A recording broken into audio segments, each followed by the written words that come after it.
"I'm sorry, but we can't just hand out that kind of money to anyone," said Jessica Keller, the bank manager, her voice a blend of polished authority and thinly veiled disdain. She slid the withdrawal slip back across the counter with manicured fingers, her eyes scanning the black woman standing opposite her, not with curiosity but with judgment. "Especially not sums like this." Her words didn't just fall, they echoed. Bounced off the marble columns of Meridian Financial's flagship branch like a verdict in a courtroom. Around them, tellers and junior staff exchanged glances, the kind that didn't need words to confirm what was being assumed. One whispered, just loud enough to land, "Yeah, right. She doesn't even look like she has that kind of money." A ripple of laughter spread, soft but sharp enough to cut. Angela stood still, tall, her poise unshaken. But inside, the sting of each moment settled heavier on her chest.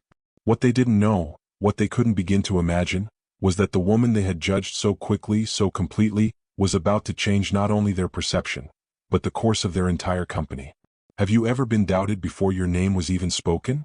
Ever been told without a word that you didn't belong, because of the skin you were born in? This story, this reckoning, is for you. If you believe dignity should never depend on a zip code or a shade of skin, type respect first in the comments.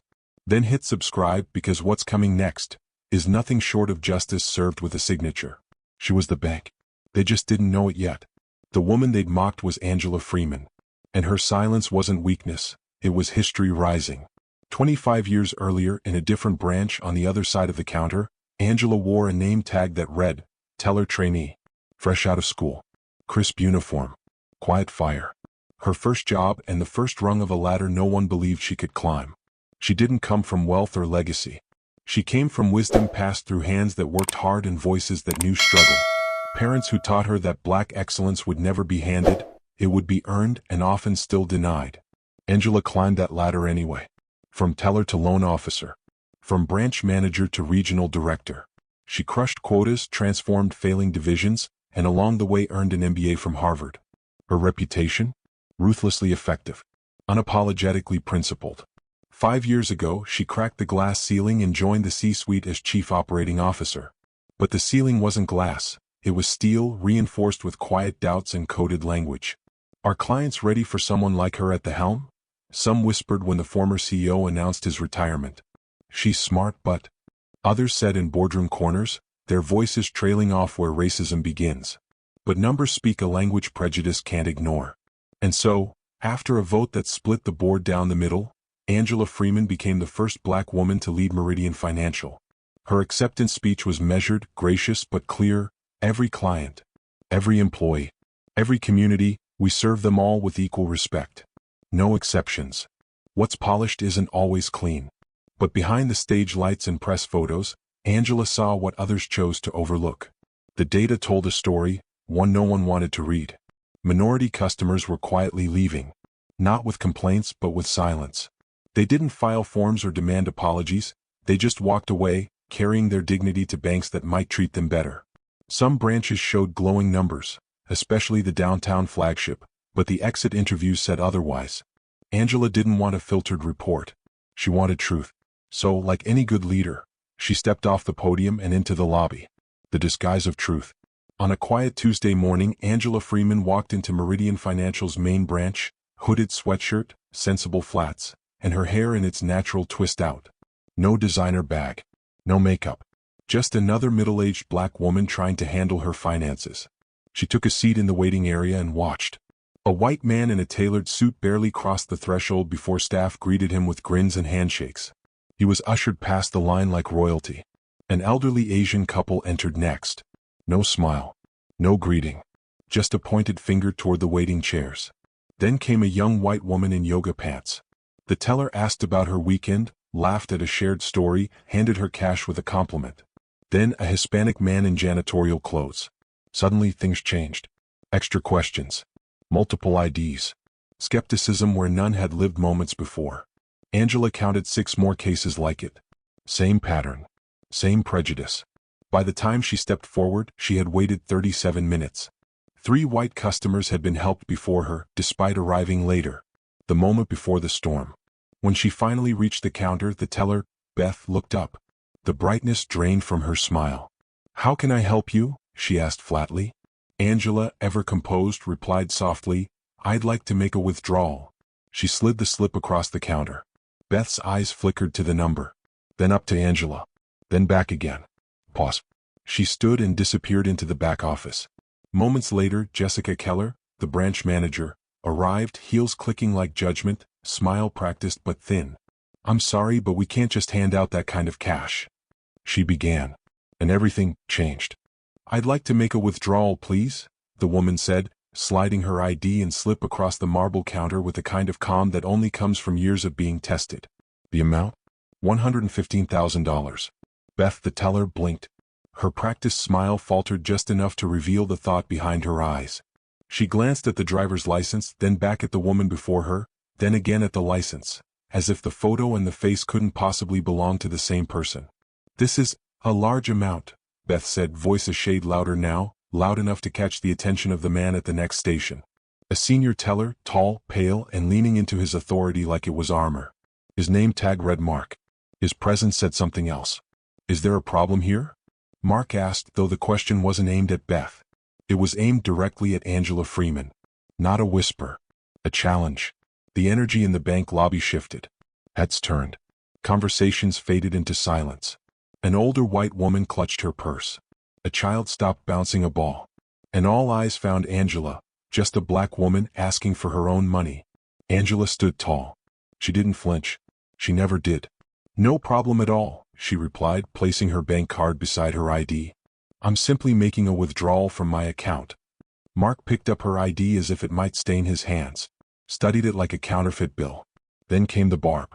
"We've seen some unusual activity on these types of accounts lately," he said, carefully emphasizing these types in a way that said everything without saying anything at all. "And what types of accounts would those be?" Angela asked, her tone even, her eyes steady. Mark didn't answer. He just nodded toward Beth. "Pull up her transaction history. Let's see what kind of pattern we're dealing with." "Prejudice wears a name tag." Another employee wandered over. "Richard," his name tag read. He leaned in and whispered something to Mark. Not quietly enough. "Probably one of those laundering scams, check cashing setups." Then louder. "We just need to verify that these funds are actually yours. You understand? It's for your protection." His smile was all teeth and no warmth. Angela didn't blink. Didn't raise her voice. Her dignity wrapped around her like armor. "I understand the need for security," she said.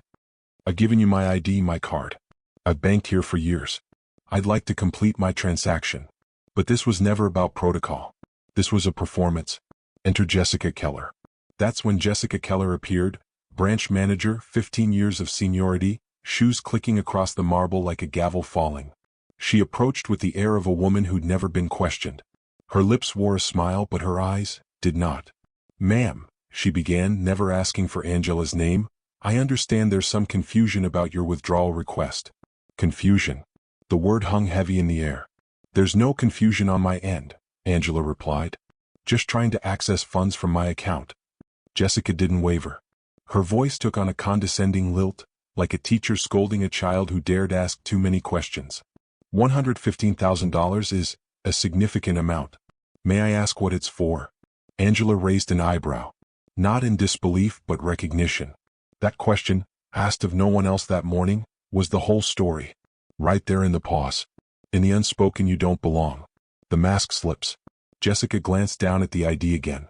"Mrs. Freeman," she said, holding the license as if it might burn her fingers, "this amount doesn't seem appropriate for someone like you." The words landed like stones dropped in still water. "We take pride in the dignity of our clients, and we serve a particular class of customer." She didn't even try to veil it anymore. The silence that followed was louder than any scream. Behind her, Beth looked down at her desk, hands suddenly busy straightening deposit slips that needed no straightening. Her fingers trembled. Her silence screamed. Mark smirked. Richard grinned. And then, as if he hadn't already said enough, Richard leaned closer, emboldened by his boss's presence. "Did you come into some money recently?" he asked, each word a drip of disdain. "An inheritance maybe? Or a settlement?" Then, lowering his voice just enough to seem coy. "Or did you launder it?" Taught to fear. At the next window, a young white mother paused her transaction. She clutched her toddler's hand tighter. Whispered something to her child. Maybe a warning. Maybe a lesson. Angela saw it all. The fear. The assumption. The story rewriting itself in real time. She felt the weight of every moment she had lived to get here. Every late night, every exam, every quiet room where she had to work twice as hard to be seen as half as capable. And still she stood straight. "I'd like to speak with someone who can actually help me complete my transaction," she said, her tone professional, precise. "Someone with the authority to override whatever assumptions are being made here." Her words were sharp, not loud. Measured, not angry. She gave them no excuse. No out. Just the truth. And the quiet fury of a woman whose presence had never been permission, but was about to become power. "Maybe you'd be more comfortable at the check-cashing place down the street." Jessica Keller's voice dropped to a stage whisper, just loud enough to humiliate, just quiet enough to feign innocence. Her breath smelled faintly of expensive cologne and power. "They're more accustomed to handling your kind of banking needs." The words landed like ice across warm skin, sharp, bitter, calculated. The condescension was as clear as the marble floor beneath Angela's feet. "You might get 1,000, maybe 2 over there." The mockery dripped in her tone like spoiled honey. Gasps fluttered across the room. Staff and customers alike paused, some from outrage, others from morbid curiosity. The bank's main lobby, once filled with the quiet rhythm of transactions, now held its breath. Behind the counters, machines continued counting bills, unaware that human dignity was being weighed in heavier currency. Above, discreet security cameras blinked silently, capturing every angle, every word, every flicker of disdain in high definition. Angela glanced up at one of them. Her eyes narrowed, not in defeat but in recognition. The phone call that changed everything. Without another word to Jessica, Angela reached into her modest leather purse. It wasn't designer, just well-loved, a gift from her team when she was promoted to COO. She pulled out her phone and stepped back slightly, still visible, still composed. "Excuse me," she said. Her voice carried no anger. Just clarity. Richard nudged Mark, both watching like children at a cruel performance. Richard mimicked Angela's posture, chin raised, voice mocking. "Angela Freeman calling," he mouthed to Mark, who snorted behind a fake cough. Behind them, Beth still sat stiffly, eyes fixed on her screen, hands shaking slightly as she fidgeted with papers that no longer needed organizing. Her discomfort radiated from every muscle, but she said nothing. Near the corner of the lobby, an older black man in a postal worker's uniform watched silently. His expression? Not surprise. Just weary resignation. This wasn't shocking to him. This was Tuesday. This was banking while black. "I'm going to have to ask you to leave." Jessica stepped forward again, her heels clicking like a judge's gavel.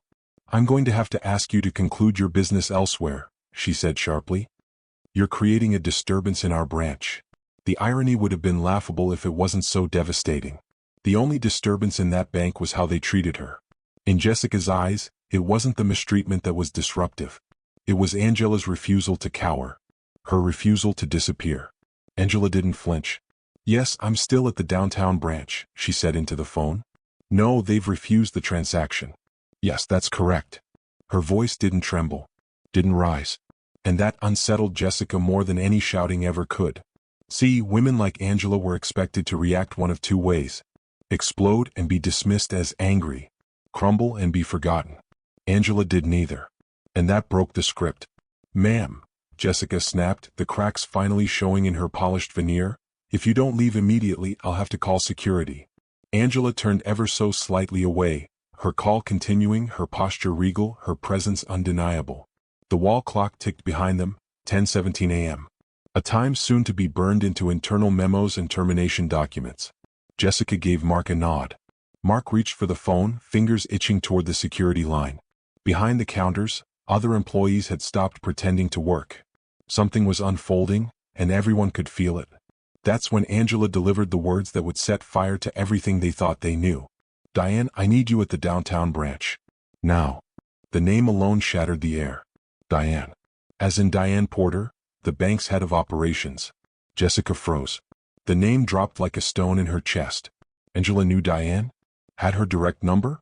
In a breath, Jessica's certainty wavered. She looked at Angela again, not as an annoyance but as a threat. The kind of threat that comes not with volume but with authority. For a fleeting second she wondered, who is this woman? But her pride, fragile as glass, rallied back. Probably bluffing, she thought. Name-dropping. Pretending. They always do.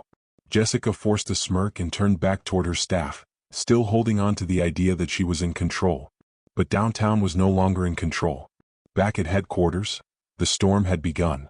5 blocks away on the 38th floor of Meridian's towering headquarters, chaos began to ripple. Diane Porter stood at her desk. Her face drained of color as the voice on the line pierced through her office like a bolt of lightning. She knew that voice. Angela Freeman. Not Angela the customer. Angela the CEO. Her friend. Her peer. Her sister-in-arms through years of breaking barriers that weren't built for women like them. Diane didn't hesitate. Get me every customer complaint from the downtown branch. All of them, she barked to her assistant. Even the ones that never made it into official review. I want the raw files. Now. The assistant scattered. Diane grabbed her security badge and her tablet, her heels striking the marble like war drums. Every footstep was a declaration. They messed with the wrong woman. The elevator doors opened with a soft chime, not in the lobby where the tension seethed, but 21 floors above, in the glass-walled sanctum of Meridian Financial's executive suite. Inside the observation room, the mood had shifted from routine to crisis. Board members, mid-discussion of quarterly forecasts and growth curves, now stared at the screen before them. Technicians scrambled. Voices clipped. The air thick with disbelief. "What's going on?" asked Jonathan Prescott, chairman of the board, his silver brows furrowing as he turned to the head of security. The reply came low, firm, and unforgettable. "You need to see this, sir." On the monitors, a live feed flickered into focus. A grainy yet unmistakable image of a black woman standing alone at a teller counter. Surrounded. Stonewalled. Mocked. Angela Freeman. Their CEO. The highest-ranking executive in the institution. "That's Angela Freeman?" murmured Catherine Reynolds, another board member, her voice barely audible. "That's our CEO." And indeed it was. The head of security's face was pale. "It's been going on for over 17 minutes. And we have everything on video. Record everything." Jonathan Prescott's jaw tightened. "I want every second recorded. Every angle. Every word. And get legal up here. Now." On screen, the confrontation unfolded like a slow-motion car crash. Jessica Keller, branch manager of Meridian's flagship location, leaned over the counter, her voice soaked in contempt as she suggested Angela might be more comfortable at a check-cashing place down the street. The audio was crystal clear. The boardroom sat in stunned silence as they listened to the blatant disrespect. As Jessica's sneer filled the screen, Jonathan clenched the arms of his chair until his knuckles turned white. This wasn't bad customer service. This was prejudice polished into corporate procedure. "Pull up everything on Jessica Keller." Across the hall, the observation room roared to life. Diane Porter, head of operations, stood at the center, navy suit sharp, expression sharper. "Get me every complaint filed at the downtown branch this year," she ordered, voice ice and fire. "Even the ones that didn't make it to formal review. Pull the analytics. Loan denials. Account closures. I want the raw numbers. Now." Her assistants moved fast. They'd never seen Diane like this. The screens filled with footage. Angela waiting patiently. Angela being overlooked. Angela being questioned, mocked, dismissed. Behind her calm eyes stood 25 years of service. Loyalty, excellence, and resolve. "Camera 3 has the clearest audio," whispered a technician. "We've got footage from 9:15 a.m. onward." The precise moment Angela entered. Truth in the numbers. As Diane Porter's fingers danced across her tablet, the truth revealed itself. On paper, Jessica Keller's branch was a star. Top-tier new accounts, exceptional loan generation, high deposit growth. But data doesn't lie, not when you stop hiding behind averages. When Diane filtered by race and ethnicity, the patterns became undeniable. The highest rejection rate for minority applicants. The lowest loan approval rate for black-owned businesses. A customer attrition rate among people of color 3 times higher than the bank's average. All hidden in plain sight, buried in the columns and rows of spreadsheets no one had ever questioned. "How did we miss this?" Catherine whispered. But the deeper truth floated silently above her question like a ghost in the room. They hadn't missed it. They'd ignored it. Escort her out. Back in the branch lobby, the temperature had dropped. The atmosphere was thick with unease. Jessica Keller was unraveling. She barked orders without making eye contact, pretending her power hadn't just fractured. "Thomas," she called. "Get security." A young man approached, barely 25, new to the job. His name tag trembled slightly as he adjusted his collar. Thomas looked at Angela with wide eyes. She stood tall, silent, still, composed. Jessica didn't speak to her. She spoke about her. "I need this woman removed," she said flatly. "She's refusing to leave. Creating a disturbance." Thomas froze. He saw the scene for what it was, not a disturbance but a dignity being stripped in public. Angela said nothing. Her phone now rested in her bag. Her posture hadn't changed. She hadn't moved. She didn't need to. What they didn't know. Jessica had ruled that branch like royalty, confident, unquestioned, unchecked. She'd never imagined that one quiet customer in modest clothing could unravel her empire. But Angela Freeman wasn't just a customer. She was the highest-ranking black woman in the company's history. She had walked into that lobby not for money, but for truth. And now that truth was being broadcast into every corner of the company's leadership. In the boardroom, footage of Angela's mistreatment continued to play, from the moment she walked in to the exact second Jessica had told her she didn't belong. No executive looked away. Not this time. The walls of Meridian Financial's flagship branch seemed to close in, the marble floors echoing with each step, each breath, each stare. At the center of it all stood Angela Freeman, still and composed, though the air around her crackled like a downed power line. Across the counter, Jessica Keller, once so assured, so smug, was unraveling in slow motion. She had summoned authority like a weapon, wrapped herself in policy, procedure, and the illusion of superiority. But none of it could protect her now. And still, she pushed forward. "Escort her out." "This is a private institution," Jessica repeated, her voice rising, brittle. "We reserve the right to refuse service to anyone we believe may be attempting fraud." The word echoed, fraud, sharp and venomous. It rang out like a gavel slam, loaded not with facts but with fear, ignorance, and centuries of prejudice. Thomas, the young security guard, shifted uncomfortably. He'd been trained for robberies, for fire drills, for emergencies. But nothing in the handbook told him what to do when the emergency was the manager herself. Angela looked him in the eye. Her voice was calm, her presence unshaken. "Sir, I have every right to be here. I've provided identification. I've broken no rules, no laws. I'm a customer, simply asking for access to my own money." Her words were steady, but beneath them was a quiet fire, the kind that burns slow and long and never forgets. The wall. Behind Jessica, her staff formed a wall. Mark stood with arms crossed, his security badge flipped to hide his name. Richard, still twirling a pen between smug fingers, leaned against the desk like it was a stage. And Beth, the teller who had first greeted Angela, now stood in silence, her eyes glued to the floor. She'd started with hesitation, even guilt, but in that moment she'd chosen her side. They were a fortress of institutional power. And Angela? She was the only one standing on the other side. But she had something none of them did. The truth, and she'd been recording it the whole time. "Some of us have real business." A middle-aged white man, pink-cheeked, impatient, stepped forward with a sneer. "Lady, some of us have real banking to do," he snapped, waving toward the counter. "If you're not going to leave, at least stop holding the rest of us up." The cruelty wasn't always loud. Sometimes it was casual, dismissive, baked into assumptions. Angela said nothing. She simply lifted her phone and resumed recording. One by one she captured their faces, the smirks, the disdain, the discomfort. Every second of footage was a chisel against the granite of injustice. Every click a strike against the lie that prejudice no longer lived here. Jessica's mask slips. Jessica saw the camera. Her face darkened. "Photography is not permitted in the bank," she snapped. "You're violating our policies again." Angela didn't flinch. According to Section 4.3 of Meridian Financial's Customer Rights Charter, clients may document any interaction where they believe their civil rights are being violated. Jessica flinched just for a moment.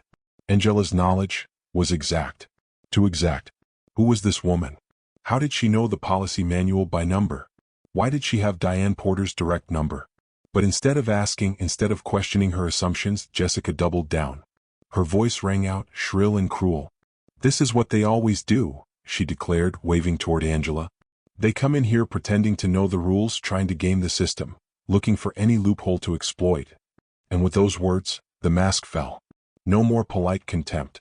No more false professionalism. Just raw prejudice, laid bare before a lobby full of witnesses. Cracks in the fortress. Even Richard looked uneasy now. His earlier smirks gave way to darting glances, lips pressed tight. He had laughed, but he hadn't signed up for this. Beth's hands trembled. She had called her manager for a routine withdrawal. But now it felt like something very different. Only Mark remained stony, arms still crossed, eyes defiant. Angela stood in the eye of the storm. Perfectly still. Perfectly dignified. Perfectly aware. She wasn't just enduring this moment for herself.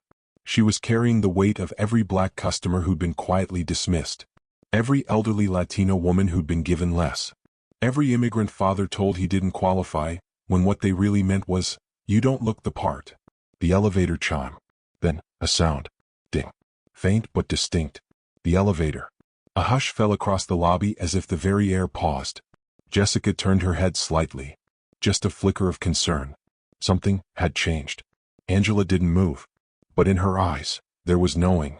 Not hope. Not relief. Certainty. Beyond the grand glass doors of the flagship branch, something powerful approached. Not vengeance. Not wrath. Justice. And for the first time Jessica Keller looked afraid. But when the grand tempered glass doors of Meridian Financial's downtown branch slammed against the marble walls with a crack like thunder, they made a declaration. Justice had arrived. Every head turned. Conversations froze. The cool marble lobby, just moments ago thick with scorn and superiority, now pulsed with the sudden electricity of reckoning. Diane Porter entered like a storm wrapped in navy silk and authority. No announcement. No hesitation. Only 5 words. Stop this. Immediately. Not a request. Not a suggestion. A command from the second most powerful figure in the corporation. The mask shatters. Jessica Keller, branch manager of 15 years, blinked. Her plastic smile struggled to return, forced, trembling at the corners. "Miss Porter, what an unexpected pleasure. Is there something?" She never finished the sentence. Diane's hand swept through the air, a motion both graceful and final, pointing to the woman she had come for. "Do you even know who this is?" Jessica's eyes flicked to Angela, then back again. Something flickered in her mind, confusion, then a creeping dread. A customer? A client? A regulator? No, it was worse. Much worse. The storm breaks. Around Jessica, her allies began to crack. Richard's smug mask crumbled. His hand flew to his mouth as if to hold back the apology too late to matter. Mark's arms fell slack at his sides, his badge still twisted to hide his name, his eyes wide with disbelief. Beth, poor Beth, turned nearly translucent, her hands trembling at the register drawer. Thomas, the young security guard, took one careful step back, instinctively distancing himself from a disaster now unmistakable. Diane's voice echoed again, this time louder. "This is Angela Freeman, CEO of Meridian Financial. Your boss." The collective gasp. The silence that followed could have filled cathedrals. And into that silence came the memory. Because 3 months ago, under crystal chandeliers in the grand ballroom of the Langston Hotel, Angela Freeman had stood before a sea of dignitaries, press, and history itself. As the first black woman to lead a top 10 national bank, she had been handed the ceremonial key to Meridian Financial. The event was broadcast live to every branch. Jessica herself had watched it during a morning staff meeting, clapping politely between emails, nodding to the camera, speaking words of diversity with the practiced tone of compliance. Then, she had forgotten. Or worse, she had chosen not to remember. Until now. "We've been watching." Diane held up a sleek tablet. On the screen, footage. Not just of this morning's events, but of every pattern. A white man escorted directly to a desk. A Hispanic couple kept waiting. A black woman, elderly, soft-spoken, ignored entirely until she finally left. Side by side, transaction by transaction. The data was no longer numbers. It was faces, names, lives. "Every interaction in this branch is recorded," Diane said, her voice cutting like cold steel. "And what we've seen violates not only our company's code, but federal banking law. The charges, one by one." Diane's voice was calm, but devastating. Disparate treatment based on race. Inconsistent verification protocols. A hostile environment created by staff bias. Falsely accusing a customer of fraud, without a single shred of evidence. Each charge landed like a hammer. Jessica's cheeks burned crimson. She tried to speak, but only fragments escaped. "It's a misunderstanding. We had concerns about the size of the withdrawal. Save it." Diane's eyes were flint. "We reviewed 3 other 6-figure withdrawals processed today, all by white customers. No one was interrogated. No one was humiliated." She turned to Richard, who was now crying. I was just following Jessica's lead. He whispered, eyes pleading. We're trained to be cautious with suspicious transactions. Mark added, his tone suddenly full of professional concern. Diane lifted the tablet again. We have every email you've sent. Every memo. Every internal chat. We know what you say when you think no one's listening. Angela still and unshaken. Through it all, Angela hadn't moved. She didn't gloat. She didn't scold. She stood with the same grace she had entered with, a calm center in the middle of an institutional storm. Her silence spoke more than any lecture, because her presence had exposed something they couldn't cover up. Not with polished floors. Not with framed mission statements. Not with empty smiles. The branch's walls, once a fortress of financial power, now looked like what they really were, mirrors. And every employee who had judged her, mocked her, dismissed her, was now face to face with the truth they tried to ignore. The weight of history. Behind Angela, an older black woman in a church hat stood a little taller. A Hispanic father shifted his young daughter onto his hip with new pride. Even Thomas, the security guard, now stood beside Angela, not out of fear, but respect. Because they knew. They knew that Angela Freeman's stand in that lobby wasn't just for her. It was for every name that was never known. Every voice that was never believed. Every person told, directly or in 1,000 subtle ways, you don't belong here.